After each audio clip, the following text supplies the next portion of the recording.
So good morning, class. I hope you all have your history books in your hands now. Yes, ma'am. So second chapter of history we have deleted. Second chapter हम नहीं कर रहे हैं. So we are starting with the third chapter of your history. The Delhi Sultans. सुल्तान आपने word जरूर सुना होगा. एक राजा को Yes, ma'am. मुस्लिम भाषा में सुल्तान बोला जाता है. Delhi Sultans is the chapter. अब चैप्टर में सेकेंड पैराग्राफ से हम स्टार्ट कर रहे हैं, जहाँ पे लिखा है Delhi first became the capital of a kingdom under the Tomara Rajputs. पहले तो आप ये सेकंड पेज देखो, द रूलर्स ऑफ दिल्ली. ये दिल्ली सुल्तान जो है, सल्तनत जिसको बोलते हैं, दिल्ली सल्तनत जो हुई थी 5 डायनेस्टीज को मिलकर बनी थी. राजपूत डायनेस्टी जिसके अंदर तोमाराज आते हैं, चौहान आते हैं, पृथ्वीराज चौहान आप सबने जरूर सुना होगा. देन अर्ली टर्किश रूलर्स जिसमें कुतुबुद्दीन ऐबक आता है. कुतुबुद्दीन ऐबक ने क्या बनवाया था दिल्ली में? कुतुब मीनार. यस, कुतुब मीनार. देन शमसुद्दीन इल्तुतमिश. उसके बाद रजिया. रजिया सुल्तान सुना हुआ? Have you ever heard of Razia Sultan? Yes, ma'am. इसके बारे में भी हम अभी पढ़ेंगे. उसके बाद घियासुद्दीन बलबन. उसके बाद third dynasty Khalji dynasty, Jalaluddin Khalji, Alauddin Khalji. Then fourth Tughlaq dynasty, Ghiyasuddin Tughlaq, Mohammad Tughlaq, Firoz Shah Tughlaq. Then आई सैयद डायनेस्टी. उसके बाद लोधी डायनेस्टी. ये मेजरली सारी डायनेस्टीज मिलकर जो हम दिल्ली सुल्तान्स पढ़ने वाले हैं, इन्होंने इसके बाद मुगल एम्पायर आ गया था. इस सल्तनत में ये सारी डायनेस्टीज आती हैं. अच्छा, इनके आने से पहले, जब तक ये नहीं आए थे, इनके आने से पहले दिल्ली को कोई नहीं जानता था. दिल्ली कोई इंपॉर्टेंट सिटी नहीं थी. Delhi became an important city only in the 12th century. ये आपके बुक में चैप्टर का फर्स्ट पैराग्राफ में लास्ट लाइन है, second last line. Delhi became an important city only in the 12th century. Delhi became the capital of a kingdom under the Tomara Rajputs. सबसे पहले Delhi capital बनी. मम्मा call आ रही है. गुरमुख. दिल्ली बनी first capital of a kingdom under the Tomara Rajputs. Delhi अब capital India की है, बहुत साल पहले नहीं थी. सबसे पहली बार कैपिटल बनी, तोमारा राजपूत ने इसको अपनी किंगडम का कैपिटल बनाया. उनको फिर डिफीट किसने किया? हुआ defeated in the middle of the 12th century by the Chauhans. जो आपने सेकंड पेज पर जो आप देख रहे हो आपके सामने, तोमारास के बाद चौहान आए. दे दो यार. तोमारास ने सबसे पहले दिल्ली को कैपिटल बनाया. उनको फिर चौहान्स ने हराया. उसके बाद आए Chauhans. It was under the Tomaras and Chauhans that Delhi became an important commercial center. जहाँ पे कि ट्रेड होता है, ज़्यादा बिजनेस होता है, उसको कमर्शियल जगह बोलते हैं.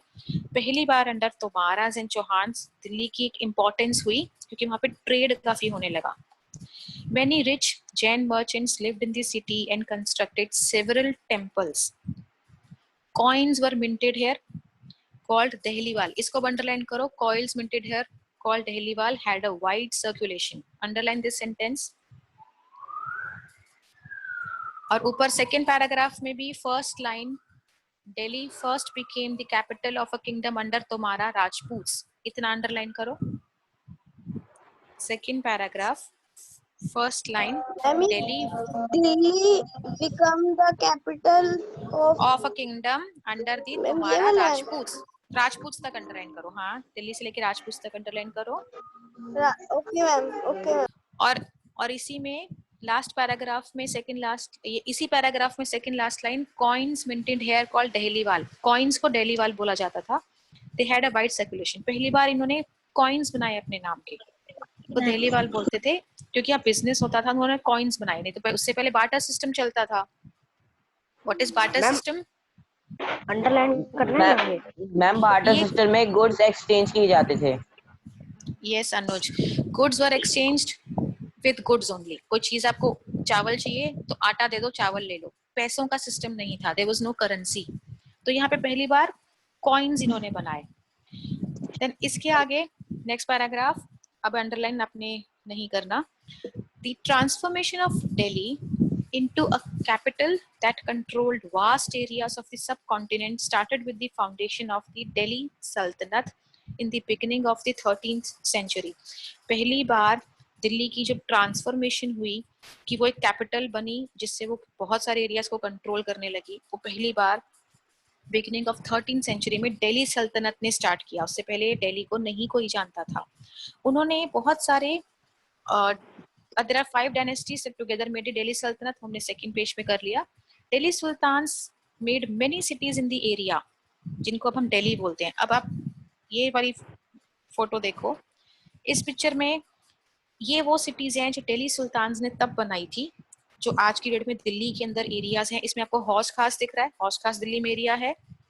सिरी एरिया है, सिरी फोर्ट ऑडिटोरियम आप लोगों ने अगर कभी सुना हो। तो यहाँ पे कुतुब मीनार, तुगलकाबाद, आदिलाबाद, फिरोजाबाद, फिरोजशाह कोटला, छोड़ के कुछ भी नहीं पता।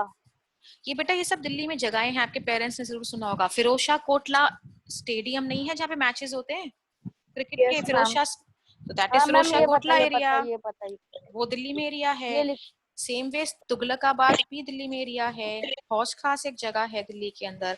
ये जितनी भी जगहें हैं ये दिल्ली सुल्तान्स ने बनाई हुई हैं, उस टाइम की बनी हुई हैं। ये पहली बार दिल्ली एक इम्पोर्टेंट जगह बन गई। यस मैम, आपने 6th में कहा था कि इसका बेटा इसका, इसका बेटा इसका, वो कौन सा कब आएगा वो वाला चैप्टर? ब्रिटिशर्स वाला, वो अपने ब्रिटिश हिस्ट्री जो है, मॉडर्न हिस्ट्री आपकी 8th क्लास में है। 7th क्लास में मिडिवल हिस्ट्री पढ़नी है। 7th क्लास में इसका इस मुगल का बेटा, ये वाला मुगल, ऐसे ऐसे करते करते आपने 10 हाँ, मुगल एम्पायर नेक्स्ट चैप्टर है। मुगल एम्पायर नेक्स्ट चैप्टर है आपका। We are doing Delhi sultans now. आपने नोट करने थे मुझे। सुल्तान के बारे में तो पढ़ने है, सुल्तान ही पढ़ लेंगे। So come on to next page now. The rulers of Delhi के बाद next page, finding out about the Delhi Sultans. हमें दिल्ली सुल्तान्स के बारे में पता कैसे चला कि वो क्या करते थे, उनके बारे में हमें कैसे मालूम है? सोर्सेज ऑफ हिस्ट्री आपको पता है, लास्ट ईयर भी किया था। Archaeology, manuscripts, buildings, coins, pottery, remember हमने ये सब किया था। हमको हिस्ट्री के बारे में तो इन्हीं सब चीजों से पता चलता है। अब यहाँ पे although inscriptions, coins and architecture provide a lot of information, especially valuable are histories, तारिख या तवारिख, written in Persian, the language of administration under the Delhi Sultans. ये भी मैं इसको समझाती हूँ, आपने सिर्फ अंडरलाइन करना है यहाँ पर पर्शियन। थर्ड लाइन में लास्ट में लिखा है पर्शियन, उसको अंडरलाइन करो, उसके आगे का भी अंडरलाइन करो, the language of administration under the Delhi sultans. मैंने जो पेज खोला हुआ है, पेज 32, ऊपर टॉप से फोर्थ थर्ड लाइन, लास्ट में पर्शियन वर्ड लिखा है, PERSIAN। Yes ma'am. पर्शियन के बाद उसके नेक्स्ट वाला भी अंडरलाइन करो line, the language of administration under the Delhi sultans. ठीक है अब मैं ये लाइन समझाती हूँ। यहाँ पे जो लिखा हुआ है कि ये तो हमें पता है, ये इंस्क्रिप्शंस, कॉइन्स, आर्किटेक्चर, मटेरियल, ये हमें लॉट ऑफ इंफॉर्मेशन देते हैं अबाउट द हिस्ट्री।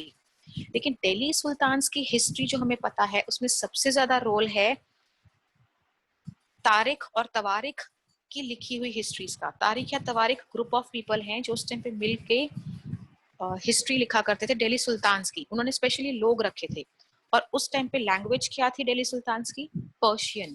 पर्शियन एक लैंग्वेज है, दिल्ली सुल्तान्स की लैंग्वेज जो उस टाइम पे यूज होती थी, दैट वाज पर्शियन। अब अगर आप ये फोटो देखो तो यहाँ पे लिखा है, ये बता रहे हैं यहाँ पे 4 stages in the making of a manuscript. ये तारिख और तवारिख जो आपको सेकंड फोटो में दिख रहा है, वो ये वाला, ये तारिख या तवारिख है। Tarikh is singular, tawarikh is plural.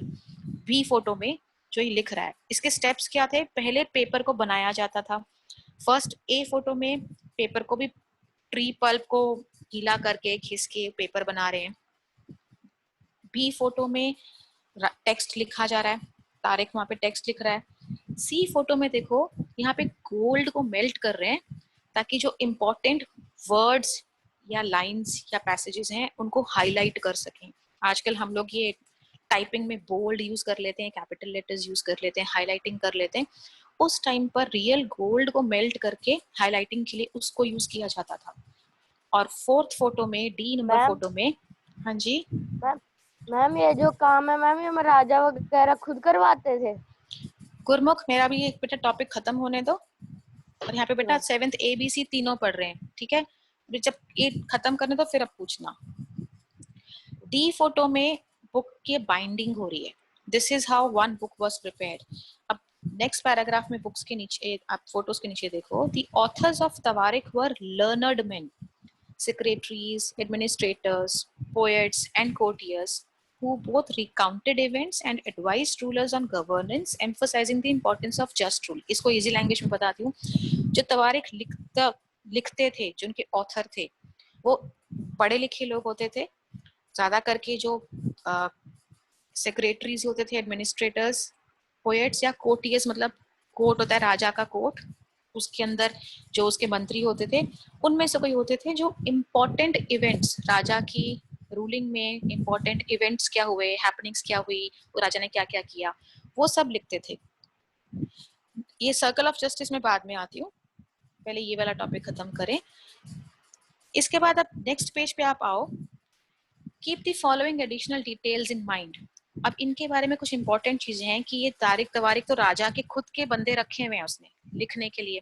Obviously वो राजा के बारे में अच्छा ही लिखेंगे, नॉर्मल प्रजा के बारे में तो वो क्या ही लिखेंगे, किसी की तकलीफ तो लिखेंगे नहीं। सब राजा, उनको पता है राजा के बारे में अच्छा लिखेंगे, हमको और ज्यादा इनाम मिलेगा, रिवॉर्ड मिलेगा, उसी के लिए लिखते थे। उनके बारे में भी यहाँ लिखा है, जो फर्स्ट पॉइंट लिखा है, the authors of tawarikh lived in cities, mainly Delhi, hardly ever in villages. रहते ही सिटीज में थे वो, कभी उनको विलेजेस की लाइफ का पता ही नहीं है, वो महल के आसपास ही रहते हैं सब। Second point, they often wrote their histories for sultans in the hope of rich rewards, कि हमें इनाम मिलेगा, अच्छा लिखेंगे तो उस हिसाब से वो लिखते थे, जो भी लिखते थे इनाम पाने के लिए राजा से। Third point, these authors advised, wait अभी, these authors advised rulers on the need to preserve an ideal social order based on birthright and gender distinction. इसका मतलब मेन ये है, जो दो वर्ड्स यहाँ पे बोल्ड लिखे हुए हैं, birth right and gender distinction. तवारिक का इनका ये मानना था, बर्थ राइट मतलब हमको जन्म से अधिकार, अगर हम एक नोबल फैमिली में पैदा हुए हैं तो हमारा जन्म अधिकार है कि हम लोग सबसे सुपीरियर है। आपके साइड पे यहाँ लिखा हुआ भी है कि privileges claimed on an account of birth, आपको जो प्रिविलेज मिलते हैं, आप जिस घर में पैदा हुए हो, क्योंकि you are born in that family, तो आपको वो सारे प्रिविलेज मिलेंगे, that is your birthright. एक ये मानते थे, और एक जेंडर डिस्टिंक्शन। जेंडर डिस्टिंक्शन आपको पता है, मेल और फीमेल में, मैन और वुमेन में बहुत फर्क होता था, उनके हिसाब से men are superior to women. ये उस टाइम पे दिल्ली सुल्तान्स में बहुत फॉलो किया जाता था। अब तवारिक वाला टॉपिक यहाँ खत्म हुआ। अब पूछो आपने जो पूछना है। मैम सुपीरियर किसको मतलब क्या होता है सुपीरियर का? अपने आप को दूसरों से ऊपर समझना, हम अपर क्लास हैं और तुम लोअर क्लास हो। और मैम वो लिखा हुआ था ना कि उनको अच्छे गिफ्ट्स मिलेंगे।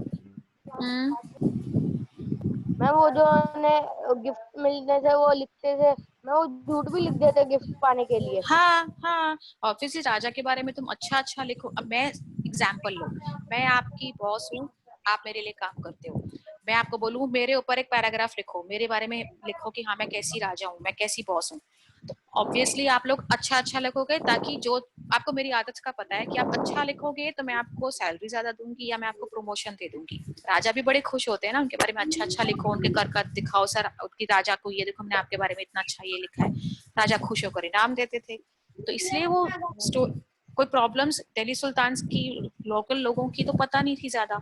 हमारे मेन सोर्सेस दिल्ली सुल्तान्स के बारे में जानने के यही तारीख और तवारीख हैं। Then we are coming to the previous page, the circle of justice. Circle of justice का मतलब है a king cannot, एक सर्कल बनता है पूरा, देखो कैसे कनेक्टेड है। A king cannot survive without soldiers. King soldiers के बिना नहीं रह सकता, किंग को सोल्जर्स चाहिए। Soldiers can not live without salaries, soldiers को सैलरीज चाहिए, ये अंडरलाइन करो आप। A king can not survive without soldiers, soldiers can not live without salaries, ये अंडरलाइन करना है सारा। Now salaries come from the revenue collected from peasants. Salary आती कहाँ से है? जो गरीब किसान, जो पीजेंट्स हैं, वर्कर्स हैं, जो वो काम करते हैं, उनसे जो रेवेन्यू मिलता है, जो पैसा कलेक्ट होता है, उससे सैलरी बनती है। तो किंग को सोल्जर चाहिए, सोल्जर को सैलरी चाहिए, सैलरी के लिए पीजेंट्स चाहिए, जो सैलरी दे, जो रेवेन्यू देते हैं. But peasants can pay please revenue. एक बार दोबारा बोल दो, कहाँ सिर्फ वो अंडरलाइन करनी है. सर्कल ऑफ जस्टिस में a king can not survive. मैंने स्क्रीन पे आपको दिख रहा है. A king can not survive without soldiers. Soldiers cannot live without salaries. Salaries came from the revenue collected from peasants. But peasants can pay revenue only when they are prosperous and happy. और peasants तभी अपना revenue दे पाएंगे अगर वो खुश होंगे और अच्छे से खेती करेंगे. So this happens when the king promotes justice and honest governance. अब दोबारा समझो. In short, king को soldier चाहिए, soldier को salary चाहिए, सैलरी के लिए पीजेंट्स खुश होने चाहिए, पीजेंट्स खुश होंगे तभी वो रेवेन्यू देंगे. तो पीजेंट्स को खुश करने के लिए किंग को हमेशा अपने किंगडम में जस्टिस रखनी पड़ेगी और उनको खुश रखने के लिए उनके लिए अच्छी पॉलिसीज और गवर्नेंस रखनी पड़ेगी, अपनी रूल अच्छा करना पड़ेगा. ये पूरे सब लोग कनेक्टेड हैं आपस में. इसको बोलते हैं सर्कल ऑफ जस्टिस. आप अगर सबसे जो गरीब किसान है उसके साथ जस्टिस करोगे, न्याय करोगे, तभी वो खुश रहेगा, तो रेवेन्यू देगा, तो सोल्जर की सैलरी मिलेगी, तो किंग सोल्जर रख पाएगा. सब कुछ कनेक्टेड है जस्टिस के साथ. कि आप न्याय सबके साथ करोगे बराबर, तो ये साइकिल आपका किंगडम अच्छे से चलेगा. That is called circle of justice. Now come on to page 33 का second paragraph. In 1236, Sultan Iltutmish's daughter Razia became Sultan. Razia Sultan एक हिंदी की मूवी भी है पुरानी, हेमा मालिनी धर्मेंद्र उसमें थे. रजिया दिल्ली सल्तनत की, मुस्लिम्स की दी ओनली फीमेल रूलर रही है आज तक. कभी फीमेल को रूलर नहीं बनाया क्योंकि उस टाइम पर माना जेंडर डिस्टिंक्शन माना जाता था कि मेन जो है वो सुपीरियर हैं विमेन से, वो ज्यादा उनसे ऊपर हैं, औरतें नीचे होती हैं, तो इसलिए कभी नहीं बना. लेकिन पहली बार रजिया को सुल्तान बनाया गया. फर्स्ट टाइम इल्तुतमिश की डॉटर थी वो.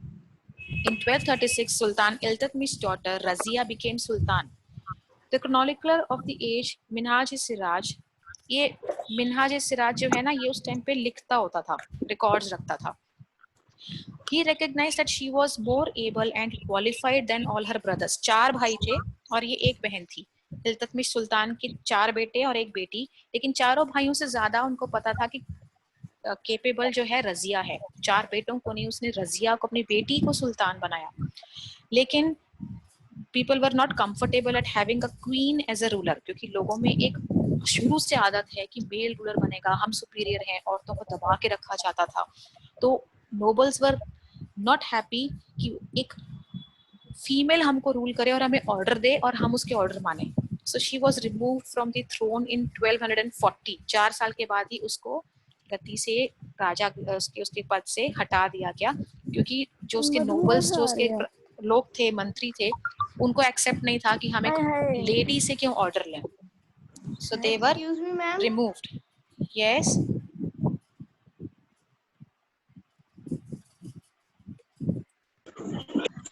आप नीचे की अगर यहाँ पे पैराग्राफ में देखो, ये जो ब्लू येलो कलर का पैराग्राफ है, Minhaj-e-Siraj thought that the queen's rule went against the ideal social order created by God, in which women were supposed to be subordinates to men. उनके हिसाब से गॉड ने ये सिस्टम बनाया है कि जो विमेन है, जो औरतें हैं, they are supposed to be subordinate to men, मतलब वो हमेशा मेन के नीचे रहेंगी, उनके असिस्टेंट बन के रहेंगी, वो कभी बॉस नहीं बन सकती. ये उस टाइम पे दिल्ली सुल्तान के टाइम पर उन लोगों की ये सोच थी, जिस वजह से रजिया सुल्तान को 4 साल के बाद ही डी थ्रोन कर दिया, थ्रोन से हटा दिया उसके बाद. और वो इल्तुतमिश की डॉटर थी. यस मैम, ऐसे तो मैम ये इनकी जस्ट 10, महाराजा रंजीत सिंह जी की 10% ही इन्होंने राज किया था. महाराजा रंजीत सिंह का बेटा दिल्ली सुल्तान से क्या कनेक्शन है? मैम उन्होंने 40 इयर्स किया था, इन्होंने 4 साल किया था. महाराजा रंजीत सिंह का इनसे क्या कनेक्शन है, वही तो मैं पूछ रही हूँ. महाराजा रंजीत सिंह तो मेल है. अरे मैम, उन्होंने 40 इयर्स राज किया था और इन्होंने 4 इयर्स, तो मैं बस 10% दिखाया. ओके, आप सिर्फ अच्छा उनका टाइम पीरियड बता रहे हो. हाँ ठीक है. तो रजिया सुल्तान को उसके बाद हटा दिया गया था फ्रॉम हर थ्रोन. अच्छा, आज आपको मैं कोई रिटन वर्क नहीं दे रही हूँ, पिछला अपना सारा काम कंप्लीट कर लो। मुझे Saturday Okay, Sunday ma'am. Please after class timings, आपको Excuse जरूरी me, नहीं है ma'am. कि आज का काम आज ही भेजना होता है। आप स्कूल में भी तो रोज के रोज काम नहीं चेक कराते हो ना कि आज का पीरियड का काम अभी चेक कराना है।